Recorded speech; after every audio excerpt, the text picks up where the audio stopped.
نحمده ونصلي على رسوله الكريم اما بعد فاعوذ بالله من الشيطان الرجيم بسم الله الرحمن الرحيم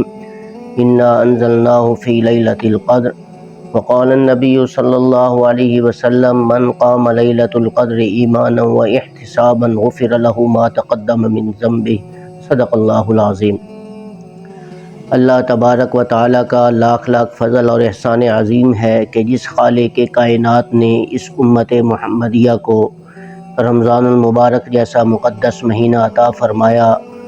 اور امت محمدیہ کے ہر شخص نے رمضان المبارک کے پہلے عشرے میں بھی اللہ کو راضی کیا، اس کی رحمت کے طلبگار بنے۔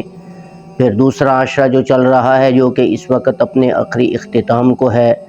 اس میں مغفرت اللہ تبارک و تعالیٰ سے اپنے گناہوں کی کروائی، اللہ تعالیٰ کو راضی کیا۔ اب اس کے بعد رمضان المبارک کا تیسرا عشرہ شروع ہو رہا ہے، جس میں ایک ایسی مقدس رات ہے جس کے بارے میں قرآن پاک خود فرما رہا ہے انا انزلناہ فی لیلۃ القدر، بے شک ہم نے اس قرآن پاک کو لیلۃ القدر کی رات اتارا ہے۔ اگر کوئی شخص اپنی زندگی میں کوئی بھی عبادت نہ کر سکا، لیکن جس کو رمضان المبارک کے اس مقدس مہینے کے آخری عشرے کی طاق راتوں میں 21 کو، 23 کو یا 25 کو یا 27 کو یا 29 کی کوئی رات بھی عبادت کی مل گئی، تو جناب رسول اللہ صلی اللہ علیہ وسلم نے ارشاد فرمایا گویا کہ اس نے 80 سال کی عبادت کی ہے، اسے 80 سال عبادت کے برابر ثواب دیا جائے گا۔